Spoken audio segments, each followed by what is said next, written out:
अस्सलाम वालेकुम गाइज़। आज की वीडियो में हम वाइट सरगासो सी नावल को डिस्कस करेंगे, जो कि जीन रीस का एक हिस्टोरिकल नावल है और ये पब्लिश हुआ था 1966 में। अब ये जो नावल है ये शार्लेट ब्रॉन्टे के नावल जेन एयर का प्रीक्वल भी समझा जाता है। प्रीक्वल का मतलब ये होता है कि एक नावल जो पब्लिश हो चुका है उसके रिस्पॉन्स में एक दूसरा नावल लिखा जा रहा है, लेकिन उस दूसरे नावल के सारे इवेंट्स जो हैं वो पहले वाले नावल से भी पहले के सेट हुए हुए हैं। तो अब हमारे पास जेन एयर में एक कैरेक्टर है, बर्था मेसन का कैरेक्टर, जो कि मैड वुमेन है इन द एटिक। तो वो एक सेकेंडरी कैरेक्टर है उस नावल में, लेकिन वाइट सरगासो सी में हमें जीन रीस ने उस सेकेंडरी कैरेक्टर को प्रोटैगनिस्ट बना के उसका हिस्टोरिकल बैकग्राउंड, उसकी लाइफ स्टोरी, उसका चाइल्डहुड, उसका ट्रॉमा, कैसे वो एक मैड वुमेन बन गई, कैसे उसका नेम चेंज हो गया, कैसे उसकी फोर्सफुली मैरिज हो गई, वो सारे इवेंट्स हमें जेन रीस ने इस नावल के अंदर कवर करके दिए हैं। अच्छा, जेन एयर नावल में जेन एयर जब मिस्टर रॉचेस्टर से मिलती है, इस नावल के यानी वाइट सरगासो सी के सारे इवेंट्स उस मीटिंग से पहले के हैं।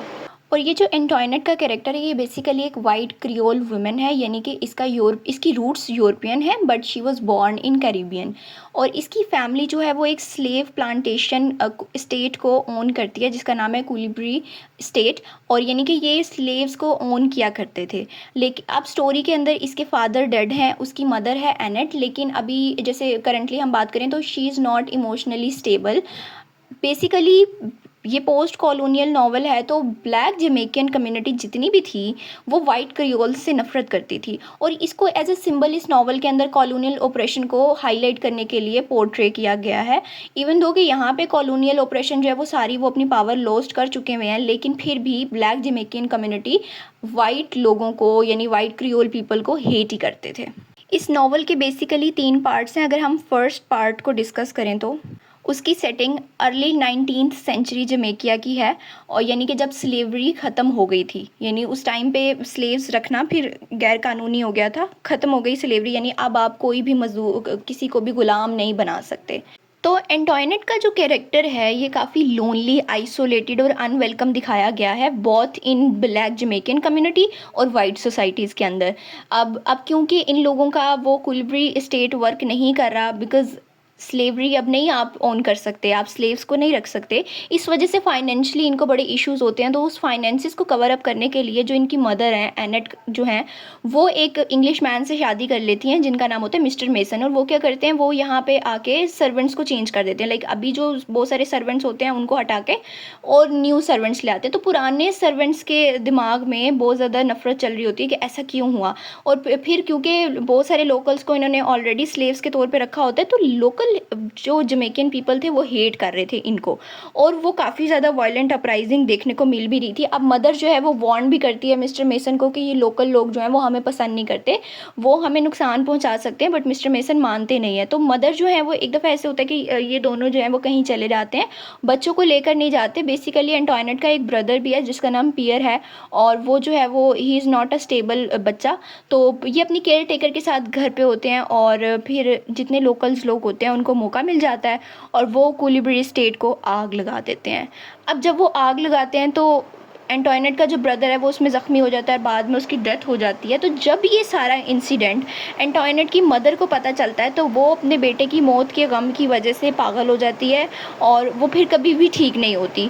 तो फिर एंटोइनेट जो होती है उसे कॉन्वेंट स्कूल में भेज दिया जाता है, जहाँ पे वो काफ़ी ज़्यादा एक क्वाइट, ओबीडियंट और इमोशनली नम्ब स्टूडेंट बन के रह जाती है। इस सारे इवेंट के बाद शुरू होता है पार्ट 2, जिसके अंदर एंटोइनेट की मैरिज दिखाई गई है एक इंग्लिश मैन से, जो कि अननेम्ड है नावल के अंदर, लेकिन जेन एयर नावल में उसका जिक्र है जिसका नाम है मिस्टर रॉचेस्टर। तो वो बेसिकली वही बंदा है। अब पार्ट 2 की सेटिंग जो है वो डोमिनिका में है, जो कि कैरिबियन आइलैंड है।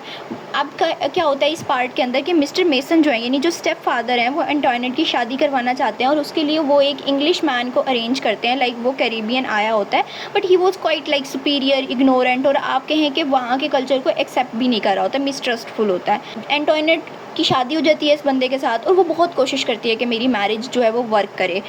तो क्योंकि ये स्कूल फिर छोड़ देती है, इसके जो स्टेप फादर हैं वो इसको ले आते हैं, फिर इसकी शादी हो जाती है। पर इसका हस्बैंड जो है वो मोस्टली इसके साथ इमोशनली डिस्टेंट ही रहता है और वो काफ़ी ज़्यादा उसकी अजीब सी जेलस नेचर और पैरानॉइड नेचर होती है।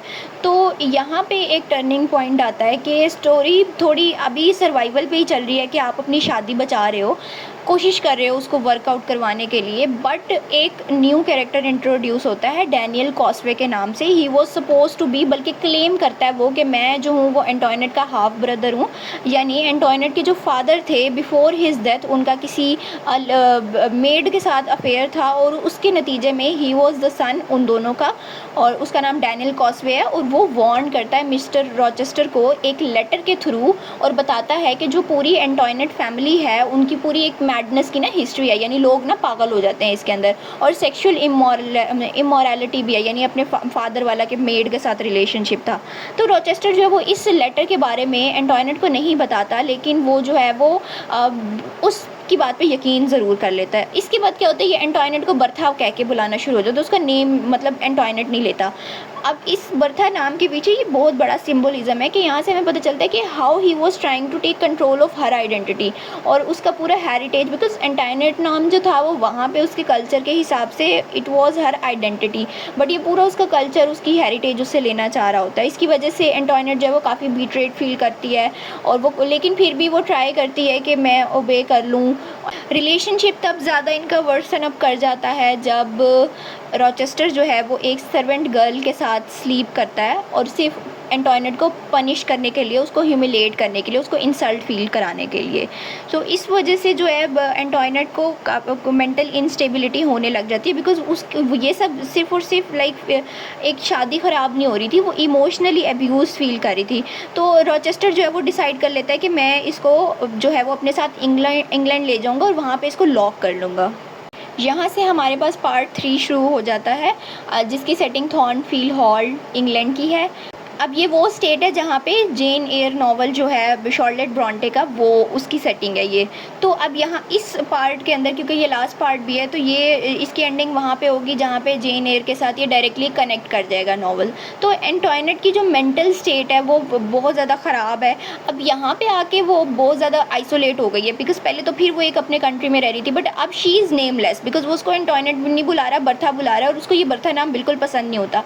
इस वजह से उसको नेमलेस फीलिंग आती है कि मेरी तो कोई आइडेंटिटी ही नहीं रही, उसको बिल्कुल इनविजिबल फील होता है। अब इसको एटिक में वो बंदा जो है वो कैद करके रख लेता है, like she was locked in, और लेकिन इसकी एक केयर टेकर होती है ग्रेस पूल। यहाँ पे ये टर्निंग पॉइंट है कि एंटोइनेट को कुछ भी याद नहीं है क्लियरली, लाइक उसको कुछ भी याद नहीं है, उसका सेंस ऑफ टाइम, उसकी आइडेंटिटी, उसकी रियलिटी सब जो है वो शैटर हो गई है, मिक्स हो गई है। तो अब वो उसको बुलाता बर्था ही है, लेकिन और ट्रीट भी ऐसे करते हैं जैसे वो कोई बहुत डेंजरस एनिमल हो।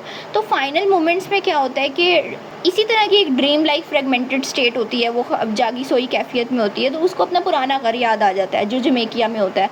फिर उसको वो फायर नज़र आती है जो मतलब बचपन में लगी थी, उसका भाई, उसकी डेथ हो गई, ये वो सब अब उसको सब नज़र आता है। तो फायर को वो एज एन एस्केप ले लेती है कि मुझे अपनी फ्रीडम अगर रिक्लेम करनी है तो मुझे भी फायर से, तो वो क्या करती है, वो कैंडल से घर को आग लगा देती है। And this was the moment जब ये नावल एंड हो रहा है, लेकिन ये नावल एंड होते हुए डायरेक्टली कनेक्ट कर जाता है जेन एयर के साथ, जहाँ पे बर्था जो है वो घर को आग लगा देती है।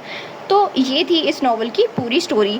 अगर हम इसमें थीम्स की बात करें तो आपको आइडेंटिटी क्राइसिस देखने को मिलेगा कि बर्था के कैरेक्टर लाइक कैसे वो एंटोइनेट से बर्था बन गई, उसकी आइडेंटिटी को कैसे क्वेश्चन मार्क किया गया। इवन कि वो जो आप कॉलोनियलिज्म देखते हैं, थोड़ा सा पोस्ट कॉलोनियलिज्म इम्पैक्ट्स देखते हैं कि ये वाइट क्रियोल है, तो उसमें भी इसको काफ़ी आइसोलेशन का सामना करना पड़ा। फिर कॉलोनियलिज्म एंड रेशियल कॉन्फ्लिक्ट, इसी वजह से तो वो आग लगाई गई थी, लोकल्स इसीलिए इनको हेट करते थे। मैडनेस और मेंटल ब्रेकडाउन की बात करें तो किस तरह से पैट्रियार्कल कंट्रोल ने उसको इमोशनल अब्यूज़ भी दिया, उसको साइकोलॉजिकल ट्रॉमा भी दिया, जिसकी वजह से उसकी पूरी लाइफ अफेक्ट हो गई। इसी तरह से जेंडर एंड पावर, अगेन ये पैट्रियार्की है, किस तरह से मेल जो है वो वुमेन को कंट्रोल करते हैं। सो ये बेसिकली इस नावल की कुछ मेजर थीम्स हैं। आई होप आपको आज की वीडियो समझ आई होगी।